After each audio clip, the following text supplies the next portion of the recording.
जब कभी भी वो मंज़र मेरे सामने आता है या फिर मुझे याद आता है तो मेरा दिल आज भी दहल उठता है। वो महज मेरा एक ख्वाब था या फिर मेरी हकीकत, मुझे आज भी समझ नहीं आया। लेकिन जब भी मैं उसके बारे में सोचता हूँ मेरे रोंगटे खड़े हो जाते हैं। उस रात की सारी घटना मेरे सामने एक फिल्म की तरह चलने लगती है। वो भयानक और अंधेरी रात और उसी के साथ मेरा सुनसान सा कमरा और दोस्ती की अधूरी यादें जो मेरे साथ आज तक जुड़ी हुई हैं। न जाने उस रात को क्या हुआ था। अगर वो ना होता तो हम उसी रात को ख़त्म हो चुके होते। आखिरकार वो कौन था जिसकी वजह से हम लोग बच गए? नहीं तो उस कंडक्टर के साथ उस दिन हमारी लाशें भी पड़ी होती। तो hello and welcome to my YouTube channel guys. कैसे हो आप लोग? तो आज मैं लेकर आ चुका हूँ 5 दोस्तों की एक ऐसी कहानी जो कि गए थे तो राजस्थान घूमने, लेकिन उनके साथ कुछ ऐसी घटनाएं हुई जिसे वो ज़िंदगी भर तक भी नहीं भूल पाएंगे। तो चलिए शुरू करते हैं ये कहानी। छत्तीसगढ़ के एक छोटे से गांव में हम लोगों का गांव है और उस गांव में हम चारों दोस्त एक साथ रहते थे। हम पांचों दोस्त बचपन के ही दोस्त थे। स्कूल के साथ साथ कॉलेज में भी हम पांचों साथ ही पढ़ा करते थे। लेकिन जब पांचों दोस्तों की जॉब लगी तो वो अलग अलग जगह पर थी, इसलिए पांचों दोस्त बिछड़ गए थे। लेकिन जो होना होता है वो तो होकर ही रहता है।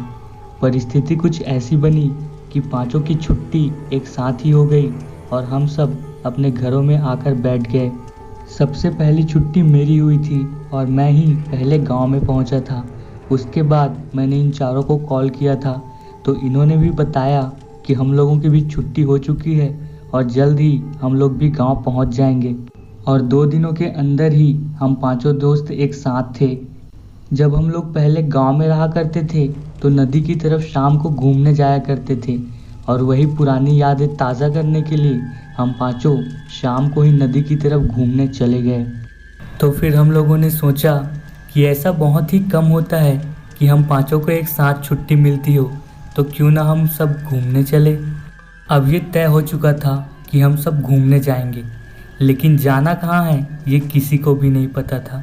हम सभी ने सोचा कि क्यों ना हम लोग राजस्थान जाएं, और एक ही बार में सारे लोग मान गए और राजस्थान जाने के लिए तैयार हो गए।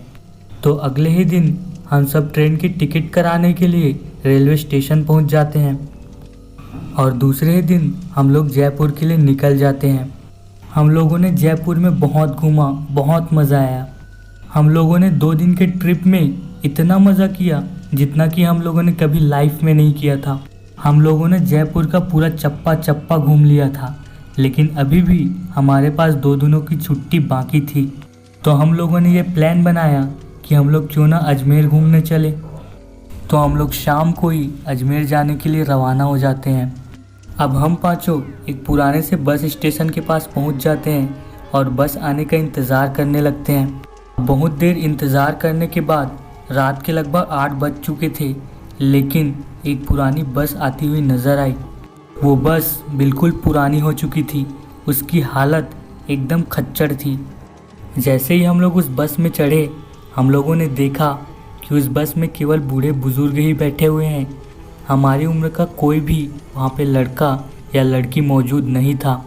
लेकिन हम लोगों ने इस बात पर बिल्कुल भी ध्यान नहीं दिया, क्योंकि हम लोग 2 दिन की जयपुर की ट्रिप में इतना घूमे थे कि बहुत ही ज़्यादा थक चुके थे। हम लोगों ने कोने की सीटें पकड़ी और उधर ही जाकर बैठ गए। हमें बस में बैठे ज़रा ही देर हुई थी कि मेरे पांचों दोस्तों को नींद आ गई थी और सिर्फ मैं अकेले जाग रहा था। लेकिन अचानक हमारी बस इतनी तेज़ भागने लगी कि मेरे चारों दोस्तों की नींद टूट गई। अब हमारी बस में बैठे बूढ़े बुजुर्गों ने बस ड्राइवर को टोका, आपको दिखाई नहीं देता इस बस में कितने बूढ़े बुजुर्ग बैठे हुए हैं? ज़रा सा भी इधर उधर हुआ तो किसी को भी चोट लग सकती है। ऐसा कहकर सारे बुजुर्ग भड़क गए और बस ड्राइवर ने बस की गति कम कर दी।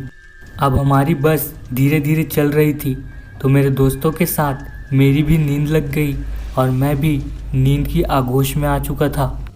लेकिन एक बार फिर से बस की तेज़ गति के कारण बस में अचानक से आवाज़ होने लगी, जिसकी वजह से एक बार फिर से हम लोगों की नींद टूट गई और बस में बैठे बुजुर्गों ने एक बार फिर से बस ड्राइवर को टोका तो इस बार बस ड्राइवर ने भी उन्हें जवाब दे दिया कि चाचा जी, आप बिल्कुल सही कह रहे हो कि बस धीरे चलानी चाहिए। ये बात मैं मानता हूँ, लेकिन क्या आपको पता है कि ये इलाका कितना खतरनाक है? शायद आपको पता नहीं कि रात में यहाँ कौन सी चीज़ें घूमती हैं। अगर आपको पता होता तो आप मुझे ना टोकते। मैं तो अभी भी कह रहा हूँ, जो मैं कर रहा हूँ मुझे करने दीजिए, इसी में सबकी भलाई है। और अचानक से हमारी बस टेढ़ी मेढ़ी चलने लगी तो बस ड्राइवर ने बस रोकी और नीचे उतर गया और उसके पीछे पीछे हम पांचों दोस्त भी बस के नीचे उतर गए। लेकिन जो लोग इतनी देर से चपड़ चपड़ बोले जा रहे थे, उन्होंने एक कदम भी बस के नीचे नहीं रखा। जैसे ही हम लोगों ने बस के नीचे कदम रखा, मानो हम लोग अंधे ही हो गए, क्योंकि उस दिन अमावस की काली रात थी। हम लोगों ने अपने अपने मोबाइल की फ्लैश लाइट जलाई और इधर उधर घूमकर देखने लगे। तभी बस वाले भैया ने आवाज़ लगाई, इधर आओ। उन्होंने बताया कि बस का पीछे वाला एक चक्का पंक्चर हो चुका है, जिसकी वजह से हमारी बस टेढ़ी मेढ़ी चल रही थी और बस में एक्स्ट्रा टायर भी नहीं है। तो ये रात हमें कैसे भी करके यहीं आसपास काटनी होगी, लेकिन इस घने अंधेरे में हम लोग ये रात नहीं काट पाएंगे। तो हम सब लोगों ने इधर उधर देखा तो बहुत दूर पीछे जहाँ से हमारी बस आई थी, उधर हमें एक रोशनी दिखाई दी। हम लोगों ने बस से सभी लोगों को उतारा और सारी बातें समझाई और उस रोशनी वाली जगह पर चलने के लिए कहा।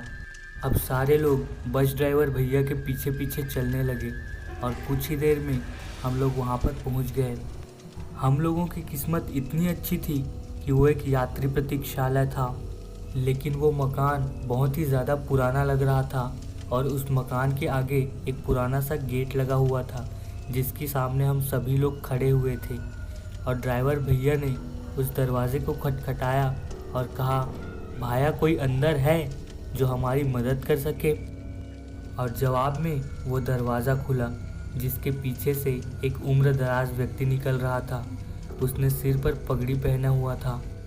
उन्होंने पूछा, क्या समस्या है भाया, मैं तुम्हारी क्या मदद कर सकता हूँ?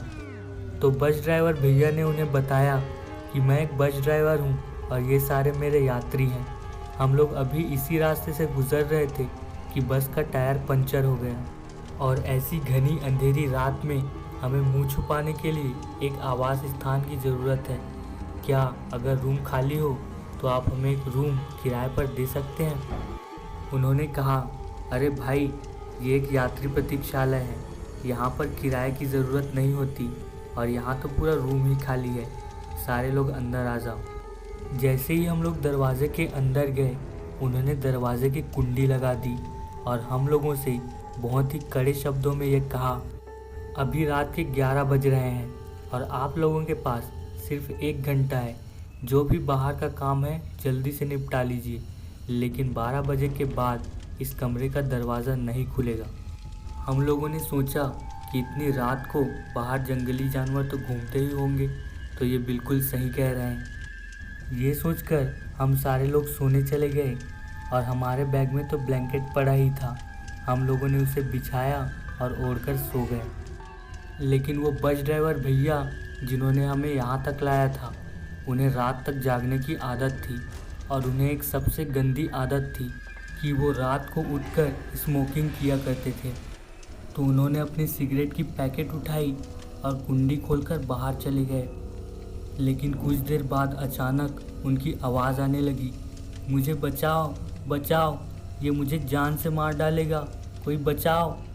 इतने में ही हम सबकी नींद खुल गई और हम लोग उठकर बाहर जा ही रहे थे कि वो संरक्षक आ गया और उन्होंने हम सबको बाहर जाने से रोक लिया और अपनी अपनी जगह पर चुपचाप सोने के लिए कहा।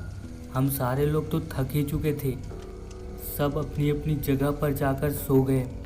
लेकिन जैसे ही सुबह हुई, चिलमिलाती धूप हमारे शक्ल पर पड़ी और जैसे ही मेरी आंखें खुली, मैं पूरी तरह से भौंचक्का रह गया था, क्योंकि मैंने देखा कि हम सारे लोग एक रेगिस्तान में पड़े हुए थे, जहाँ दूर दूर तक सिर्फ रेत ही रेत दिखाई दे रही थी।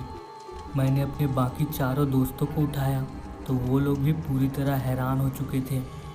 हम सब इधर उधर देख ही रहे थे कि ड्राइवर भैया की लाश कुछ ही दूरी पर पड़ी हुई थी, जो पूरी तरह से नोची जा चुकी थी। हमें कुछ भी समझ नहीं आ रहा था कि आखिर हम लोग करें तो करें क्या। लेकिन हमने देखा कि कुछ बकरी चराने वाले लोग हमारी तरफ ही चलकर आ रहे थे। अब हम लोगों के साथ जो भी हुआ था, हम लोगों ने सब कुछ सच सच उन्हें बता दिया, लेकिन वो लोग बिल्कुल भी हैरान नहीं हुए, क्योंकि उन्होंने बताया कि ऐसी घटनाएं यहाँ पर अक्सर होती ही रहती हैं और कहते हैं कि ये जगह रात को बहुत ही ज़्यादा खतरनाक हो जाती है और यहाँ बहुत ही ज़्यादा बुरी आत्माओं का वास भी है।